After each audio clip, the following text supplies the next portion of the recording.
talking to my brother Josh is that what happened is, usually in the white culture, what happens is, if they're rebellious against their system in which they grew up in, if they're not wearing the button-down collar shirts and the preppy pants and the shoes and all the stuff that happens within the white culture, what happens is, they used to listen to heavy metal music. That's right. All right, heavy metal music, love heavy, and the guitar. Because I'm telling you, white boys know how to play the guitar. Yeah, good God from Zion. If they know how to do anything else when it comes to music, that goddamn guitar, boy, they know how to make that thing talk. Yeah. Okay, they know about the guitar. Now, with that came the drugs, and that came body modification with the tattoos. That's right.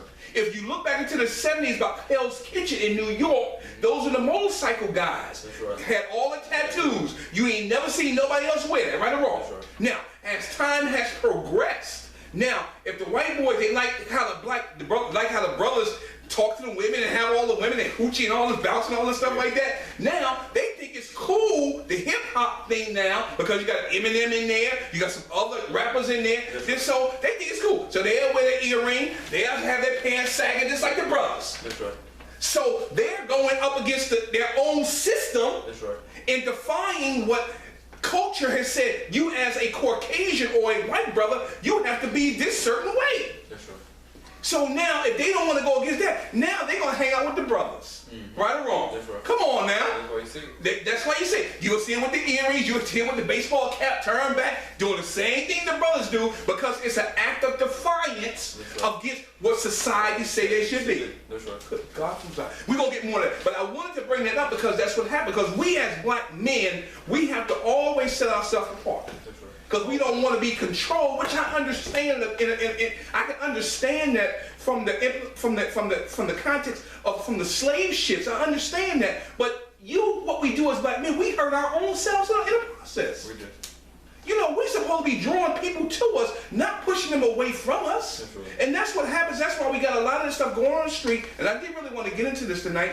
We got all these with the killing with the young blacks, you know, the hands up, I can't breathe. And I disagree with the stuff that's going on. Believe me, I don't think it's right.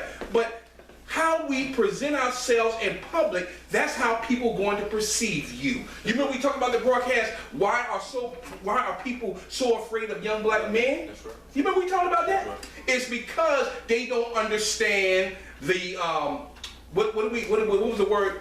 They don't understand the not our problem, but they don't understand the struggle. They don't understand the struggle, brother. They don't understand the struggle. So that's why we get perceived as being bad. We perceive as animals. We see it as dogs. They think they bad. We gonna show them. So when the cops stop you, they gonna try to put pressure on you to show you ain't bad. Not saying that that's right. It's not right. But it's the point that they're scared of us. That's right. Because it's by what society has put on us, the television and all that stuff they see in the street, they're scared of us. So they use it as an excuse to be quick. There you go. Defend themselves. There you go. Same thing with the brother. And we're going to move on. I'm glad we're saying this because it's all going to boil into this thing. Good God from Zion.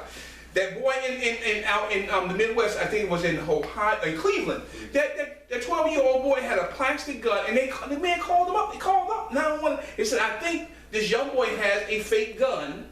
He's waving at everybody. They're scared, but I think it's a fake gun." The cop. It took 2 seconds. He rolled up on the grass at the park and blew the boy away. For what? Why could you talk to the boy? If they would have transmitted, see that, and there goes the problem again. They did not transmit that same message. The man had called and said it's probably a fake gun. They didn't tell that message to the cops. So they came with guns blazing, ready to gun them down. They killed that boy. I think officers should, we're doing it down here in our state, as far as the crisis intervention team and things like that, is something we're working on.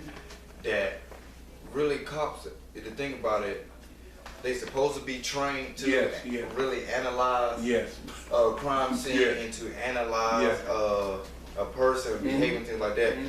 But it seems like they just going in, just using force. Yes, that's what they're doing. There's always protocols of different things. It is. And he should be able, all cops should be trained to talk to the person That's right. from a psychologist standpoint. That's right. If a cop's not trained in that format, they shouldn't be rushing to a crime scene or to a scene that's active. That's right. That's right. Again, you never know what that person is going through, mentally, emotionally, and stuff like that. That's right, bro. And if a cop not stable to address those issues, then he should reevaluate himself or what he's working for, because I understand that you are working hostile job. Yes, very much so. You should boost up your intellectual skills. There you go. Of the people in your culture and your community that you're dealing with. That's right. And try to de-escalate the situation. You know what I'm saying? And that's true. You're absolutely right, brother. I have no problem with that. All right, brother.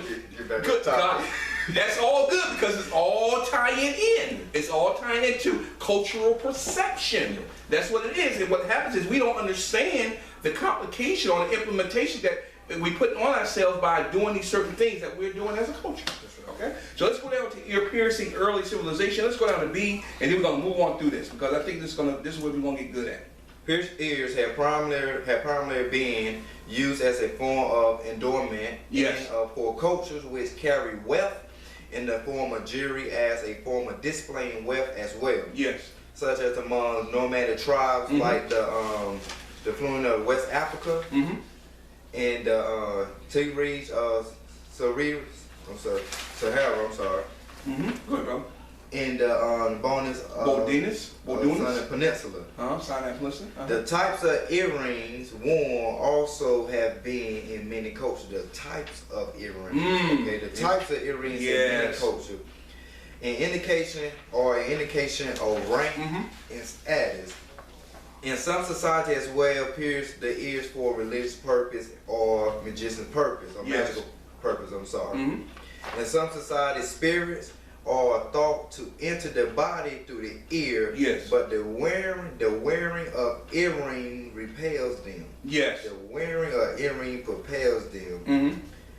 Among many Northwest Coast Indians, such as the Tijan ear piercing is used to mark individual rank. Because paying for an ear pierce was costly, the number of holes in one's ear shows the amount of wealth in one's family. Yes. So at one point in time, the earring, and that wasn't through our culture, that was through the European culture, that it represented some type of wealth. But eventually, as time went on, they faded from that because they didn't need that anymore because they gained all the wealth they had, so they didn't need to do that anymore. So that faded out. And then what we as a black culture took on that spirit of negativity. We took it on because it sure didn't mean wealth to us. We took that spirit. Something that just like we took the spirit of the slums when the Polish was over here. They came out. That's right. They put us there. We took that spirit. That's right. There you go. There you didn't know. That's right. We talk about industrialization and immigration that came through. That's right. I'm glad you remember that, Brother White. All right, let's go on to ear piercing in the United States. I'm gonna read into this. While it has primarily been in women in the United States to wear pierced ears, men in some groups have worn them as well. Sailors, for instance, use a pierced earlobe to indicate that the sail has sailed around the world or has crossed the equator. Another legend says that a pierced ear would improve a sailor's eyesight, and if the sailor was found washed up on shore, his gold earring would pay for his burial. Now, let's go get into this, and then we're going to get into the earring types, just like you just talked about, brother. In the late 1960s, what we talked about earlier, men began to wear earrings thanks to the influence of the gay community and the hippies of the 60s. Okay?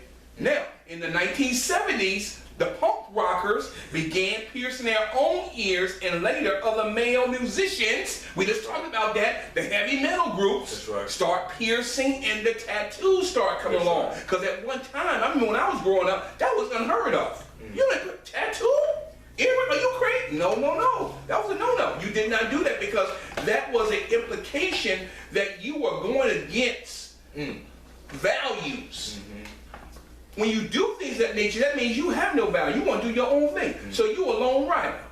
That's why, even though that spirit is confusing us and have us bound, that's why you think when you wear a lot of tattoos, you can't get a job. That's right, brother. That's right. Even though you may be a good person, but look at the perception. Nobody wants to have a person like that in their business like that, man. You say, well, they prejudice, they discriminate. No, you're the one that put that mess on you, and now you crying wolf because you can't get no job. it's as far as what our race in as a whole is already enough that the society put as violent. Yes. And things like that. So we get on tattoos on top of that. Yes. You just. That's right. That's go right. back to what we're gonna talk about, that slave enforcement with the Caucasian. That's right. Things like that. That's right. The same thing. They're Yes. like, well, you just like them then. Yeah, that's right. That's right, brother. That's right. Yeah. That's right. That's right. That's how they think. That's right. Okay. Here we go. And musicians began wearing earrings as well, leading a fashion among rock stars. Here we go. We're gonna deal with this in the new year. Rappers, because we're gonna deal with the hip hop culture.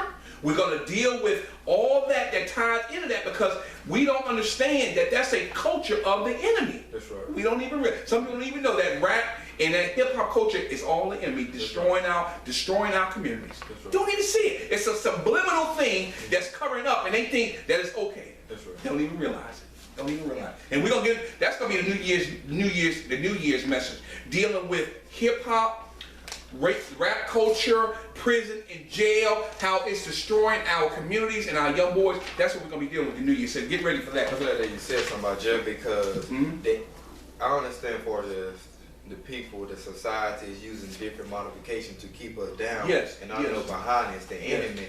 One thing that I saw on the news that they said they're gonna start thinking about giving inmates cell phone, and then right then and there, God was giving to me, it's a trap. It's a trap and a manipulation form to keep the society and to keep this black race as a whole to encourage them to keep going in jail. So they won't overcome or stay close to the issue. God gave to them right then and there. And these are different other modifications that correspond with it as well too.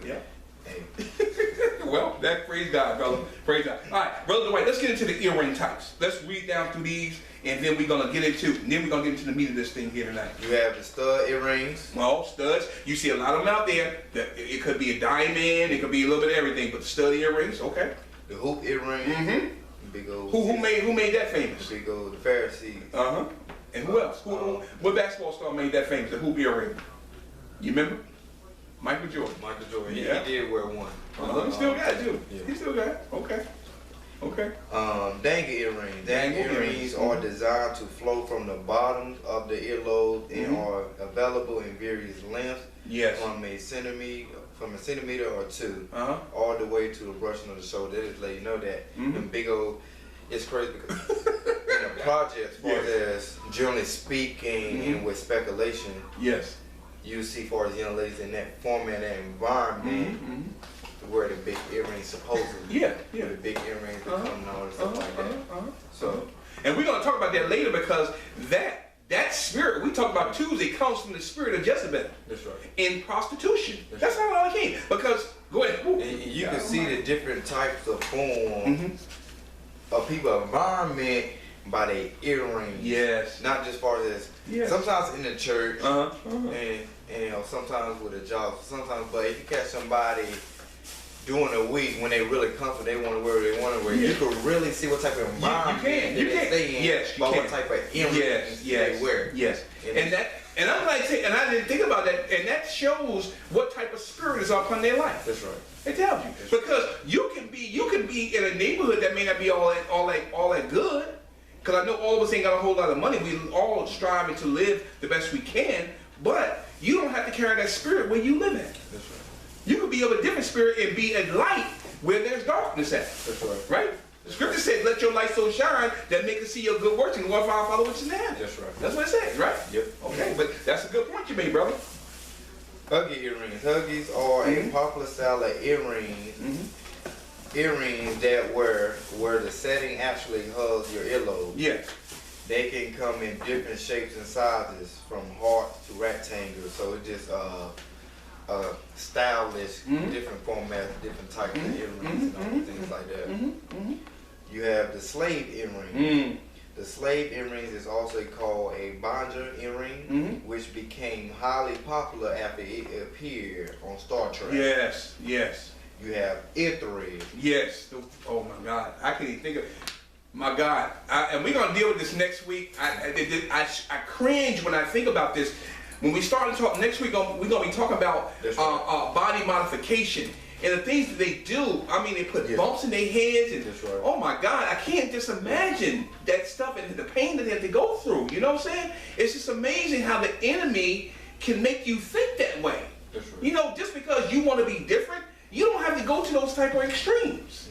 You know, but we'll deal with that next week. Here's God. fights. Oh my God. And you know those. Yeah, man, those fights. Yeah. And then, oh man, it's gross. It grosses me out just thinking about it. All right, I want to read this right here because it's very, very important. Then we're gonna touch on a point. And we're gonna move through.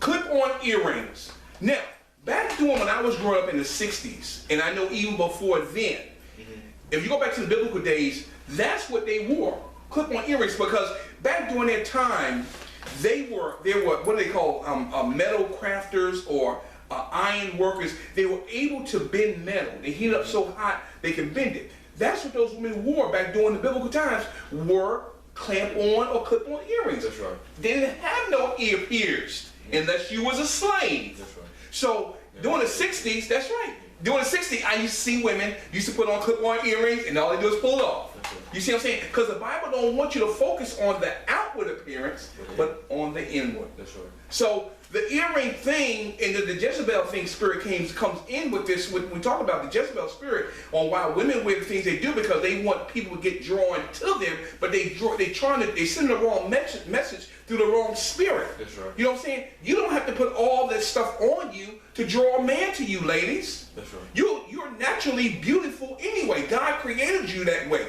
You got all the natural curves. You got all that God has given you to draw a man to you. So putting on all that makeup, putting all these crazy earrings and all these, and now, you know what really, It's cheaper than value. it's cheaper than value, brother. Who God Yes. created you to be. Yeah, and now they getting into all these tattoos all on their chests, and good God, man. I can't understand. I don't understand why do they do that, and God has already made you beautiful for the man. That's right. So, but now you're gonna fall into the same trap that the man is doing. It's a reverse world now. Women trying to be men and men trying to be women. Huh? That's right. Men trying to be like you, and we're gonna get down to this later on. You know, we can barely tell out nowadays in the community whether it's a man or a woman walking down the street. You can't even tell. That's right. Hey, that's a different stuff. That's a different story. I ain't getting into that tonight. All right, brother Dwight. Let's get into the spiritual. Let's go down to the earrings as the figure of sin. And now we're gonna get down deep. Christ died for all of our sins on Easter. Yes. The sins were not his own. In like manner, the Israelites, planted the Egyptians on Easter. They took the earring in the light that they were their own. Christ was innocent, whereas the earrings were commanded to put on the sons and the daughters. Yes. That is on the figure of the innocent. Wow. Aaron the priest collected the earrings, and thus the golden calf was formed. Oh, there we go. Idol worship. Similarly, if one pile on top of one pile of sin on top of another, evidently a foreign god and idol is formed in peace of the living God. The faith is lost, and love into the world is in place. Okay, deal with it, because I know you ain't got to go no more. Come on, talk to me. So basically, they were saying was they use all parts of the earrings and things like that. They use all those modifications to create a god that they can see. There you go, brother. You got And it. so by You that got format, by this doing that, takes away from the love that you have for God. That's right. Because it goes back to where, for instance, before he gave people kings, That's right. he was telling them, they were saying that they wanted God who they could see. So that's when they started setting in God. A lot of kings started setting in place. Yep. And then they wasn't compassionate. As God were. So different things had to take place. That's right. And it came forth that you've been a slave with earrings and all that. That's right. So what happened was, like you said, you're absolutely right. We have became a slave to what we look like. That's right.